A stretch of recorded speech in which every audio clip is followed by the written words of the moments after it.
Today on the Frontline Health Podcast. It's interesting that people who have been talking about this condition for 30 years are starting to go, maybe this isn't the way we need to be treating these people. Maybe it's the way we teach them. Maybe it's the way we interact with them, and we change that. And I think that's one of the best things that we've seen in the last couple of years regarding this condition. Hey everyone, welcome back to the Frontline Health Podcast by Centurion, where we bring you health news, tips, and insights to help you take ownership of your health and your life. I'm Evan Patrick, and with me is founder and CEO of Centurion Health, Troy Duell. And today we're diving into a condition that's often misunderstood, heavily medicated, and incredibly common, ADHD. Yeah, and it's really amazing because it seems to have come back to the forefront again this week, because there was a recent article, I think earlier this week in the New York Times, that was titled 5 Takeaways from New Research About ADHD. And it really kind of goes in to suggest that maybe some of those old assumptions we had about ADHD have been turned upside down, and we need to start thinking about it and looking at it totally different. So that's one of the reasons we wanted to dive into this topic, because it's something that we're passionate about, and I think that most people want to know what's going on with it. Mm-hmm. So let's actually start with this. ADHD is not easy to define, so let's talk about what it is and maybe what it isn't. One of the biggest takeaways from the article you just referenced is just how wide the spectrum of symptoms can be. So you can have two people with ADHD who might look completely different. Absolutely. And I think a good starting point is to come back and say, well, how many kids are really being affected by this? You know, in the 80s when this started to come around, it was 1 out of every 100. Now it's in the realm of 1 out of 15, 1 out of 20 that are starting to get diagnosed with it. So about 6 million kids in the U.S. have been diagnosed with ADHD. And part of the reason for that is because it is so broad in the definition of ADHD. So one kid who's bouncing off the walls can be defined as ADHD, and then another kid who may be sitting totally still but zoned out can also be defined as ADHD. And I think that's where the difficulty really comes up with physicians, with parents, and even with teachers, because they're the ones dealing with it head on, is how do we differentiate between ADHD and boredom in the classroom? Because that's a big deal.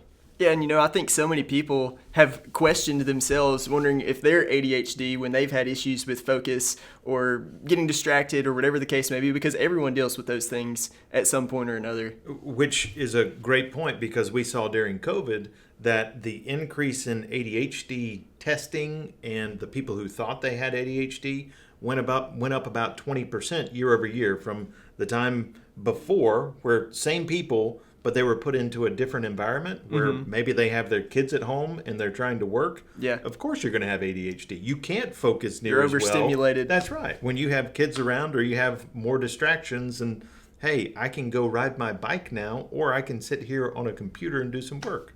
So it only makes sense that we'd all get kind of confused by that definition. For sure.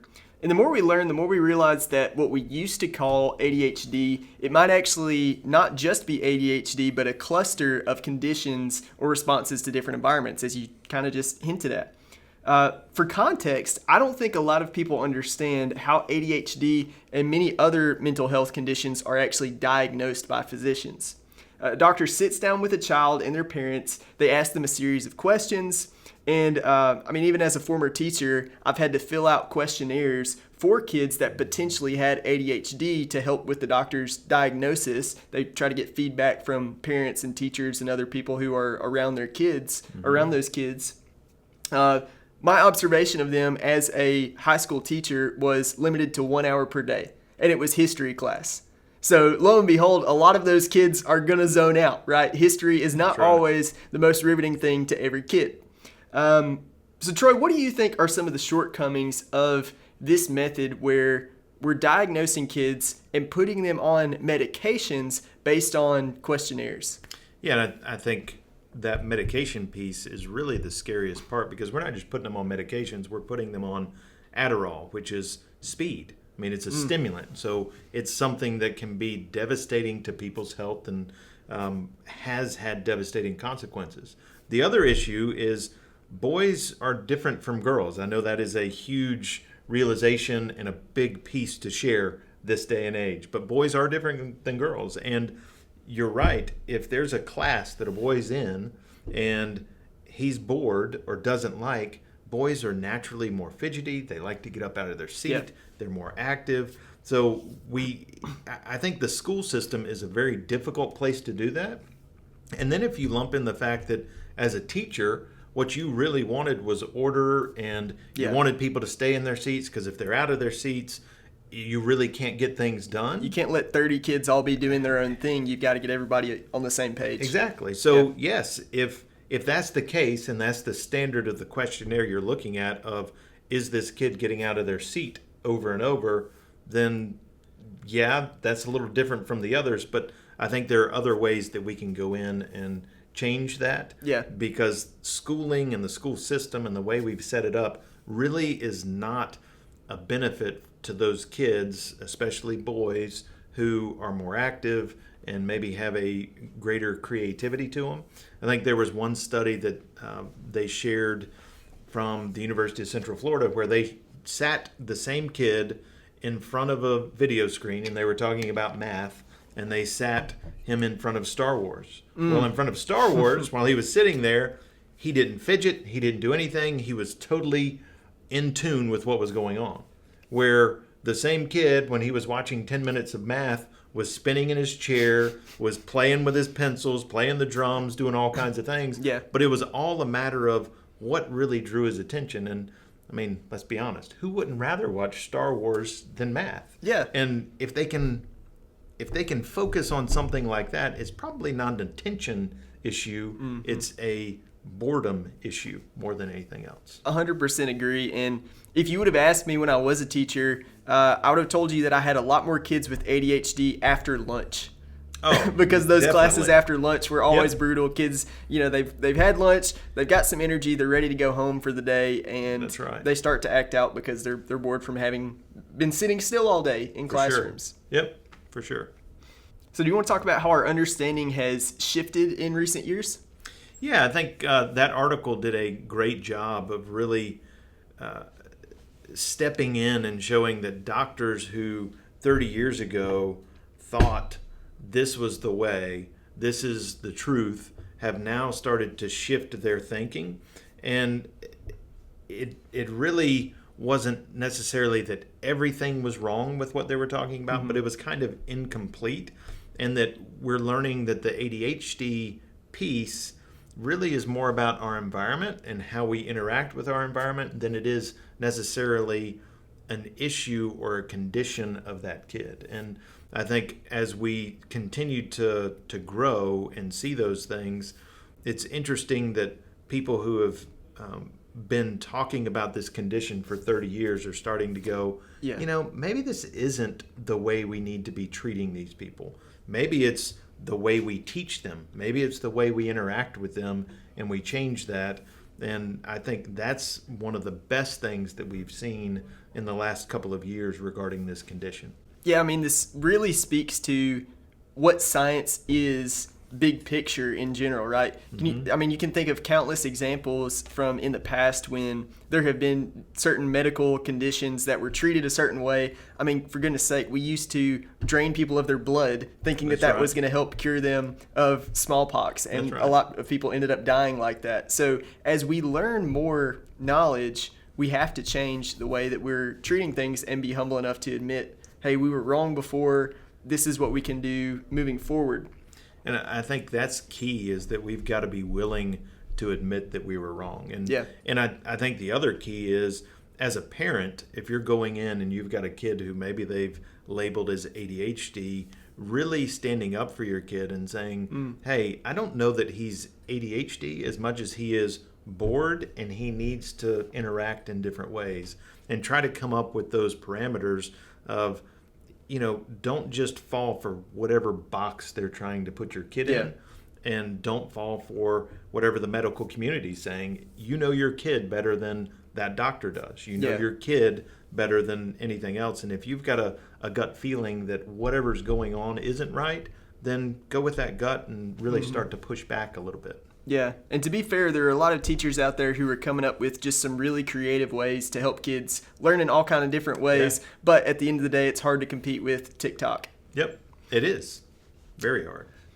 So what we thought was settled science, neurological imbalance, chemical deficiency, etc., might actually be way more complicated.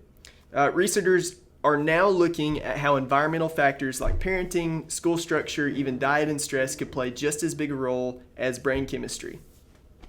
Yeah, and I think the diet piece in particular is starting to come of age as we hear RFK and conversations about red dye number 40 and blue dyes and all the other dyes that we know are linked to increased incidence of ADHD and the symptoms of ADHD.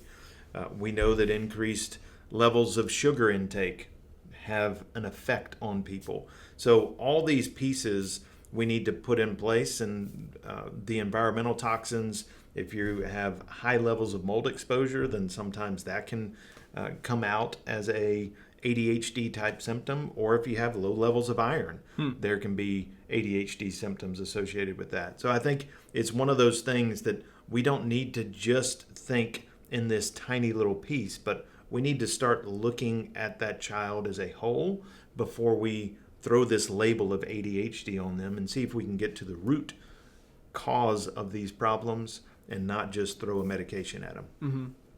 So with this increased understanding of the wide variety of causes that contribute to ADHD, let's talk a little bit about the treatment. Mm-hmm. Stimulants are still the go-to, and for a lot of people, they work well, but we've got to be careful with them. We do, and I think probably the best way that I heard that characterized, or a good example, is yes, stimulants work. And I think stimulants work for just about everybody because it increases your awareness, it increases your heart rate and your blood pressure. So there are very few people it won't work for. Much like steroids will work for anybody who takes a steroid, but you're going to have differing levels. Yeah. But just because a steroid works for you doesn't mean that you're weak or can't develop those muscles. It means that it's a shortcut to make those things happen. And it also comes with real side effects that need to be monitored because stimulants are a dangerous thing to take on a regular basis. And we need to be very, very careful of what we're doing to our kids because we know that stimulants can increase the blood flow, they can increase blood pressure, and they can even blow out pulmonary arteries and make it to where it doesn't contract and expand the way that it was originally designed to do. So we've got to be super, super careful with the way that we treat kids. Yeah, and that's why the best approach really seems to be a comprehensive one. You know, there's nothing stopping us from combining meds with therapy, behavioral strategies, parent coaching, all kind of different things, even physical exercise, not just handing out pills and hoping for the best. Many doctors will tell you that managing the dosing of ADHD medications, these stimulants, is extremely difficult, and it's kind of like walking a tightrope. At what point is someone able to get off their ADHD medication? I think that's a question that we need to be asking. Or do we just intend for them to stay on these stimulants for all time and have this incredibly difficult balance that the doctor is having to do managing their dosage of these stimulants? Yeah, and that's a great question because even if you look at the current products that they're prescribing, those stimulants, a lot of them ask for a washout period of 2 to 3 months in order for your body to readjust because our bodies aren't designed to be stimulated like that on an ongoing basis. We also know that a large percentage of these kids who are diagnosed with ADHD quote unquote grow out of this condition. And if you can grow out of a condition, you have to ask yourself, is this really a condition or is this something that they've been labeled with and they're a kid who has a higher level of activity and wanting to do things and wants to learn with their hands as opposed to being able to sit in a classroom.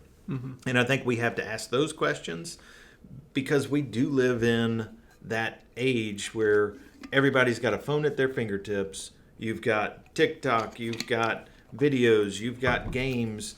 everything that's there is really an increased stimulus. So if you think about the things that they're seeing and they're interacting with, and then you try to put them in a classroom and say that they should be able to focus the same way they do in a classroom after they've been exposed to these other things, it's almost an impossibility. It really is amazing that more people don't struggle with it when you think about the amount of stimuli that's going on in their lives right now. Totally, and it makes you wonder how much of what we call ADHD today is actually just a reaction to our crazy overstimulating environment. Yeah, I mean, I think there are plenty of studies that have come out and shown that if somebody is on their iPhone or on an electronic device, that they have a more difficult time with paying attention and keeping up with things. So there is clearly an environmental factor that has to be put into play when you're talking about these things. If you take away the phones and you take away all those big stimuluses that are going on, then the likelihood that they're going to be able to focus in other areas will probably increase as they grow. Yeah.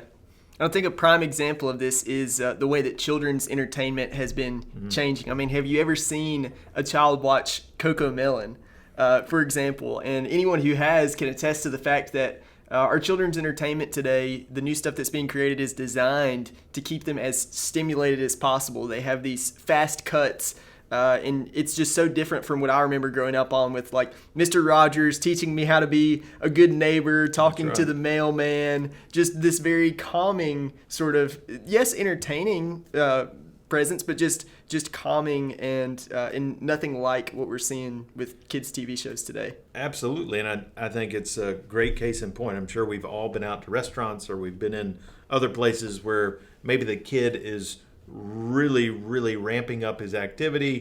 He's getting out of hand, and all of a sudden you see mom or dad pull out the iPad. They look at the iPad, and you don't see another peep or hear another peep out of that child for the rest of the dinner. And they could be there 2 hours just mesmerized by whatever it is that's on there, and more than likely it's probably Coco Melon or something similar to it. Yeah, and I'm not a parent yet, so I can't judge just yet. Right now I want to say that I will not raise my kids on iPads, but that's definitely something that is a lot more common now, and it does work. It's like that digital pacifier, and we even do the same thing for ourselves. Yes, we do. We don't really know how to be bored. I find myself, if I ever have to wait for anything for the slightest amount of time, I just kind of have to resist that urge to pull my cell phone out of my pocket, and sometimes even just tell myself to just sit and breathe. So true, so true. We are a creature of our culture, and that iPhone is an easy thing to pull out if you've got an extra 5 minutes on you to catch up with news, to do whatever you need to do, instead of just taking it all in and enjoying your environment. Well, here's the good news. People with ADHD can thrive. There's more awareness, better resources, and new science that's really helping us understand the condition in a fuller way.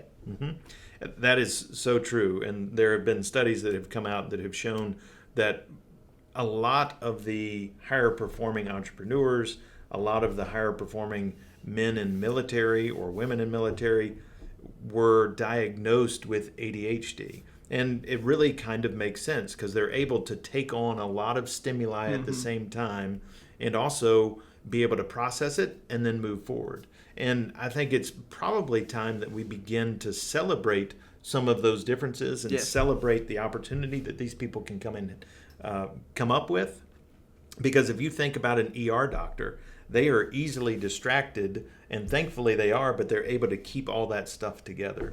And if there are ways that we can tie in more of our entertainment, more of our education, and really start building those skills in those kids, I think they're going to be much better off, but our society and culture will be much better off too, because we'll have the talents that they bring, and they're not shoved into a box and can't use those talents anymore.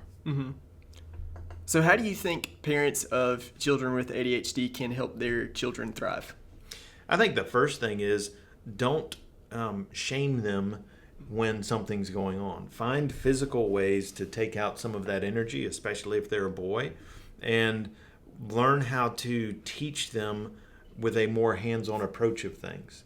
Find out what it is that they really are gravitating to when it comes to education, and maybe that's a book that gets their minds thinking differently and has more action to it, then get that to them so they can take it in and still read, but find something that really takes some of the boredom away. And I think we all gravitate to certain areas, and if we can really hone in on that area that they're gravitating to and then work on those other areas that they're struggling with coming up with ideas of maybe it's a fiddle stick or some other thing that they can hold in their hand and just work through. Because I was reading as we went through this article that there are some that now show that if a child is actually moving something in their hand or being more active, that they're able to bring in that information in a way that they can process it and calculate it and do everything they need to do. Yeah. But it just doesn't look the way that we think it should look as a society. So they just have a different way of learning, and we need to embrace that and look for ways that we can work with their teachers and say, hey, if they're not being disrespectful, then let's work together to try to find a way that will help our child really do the best they can with what they're doing.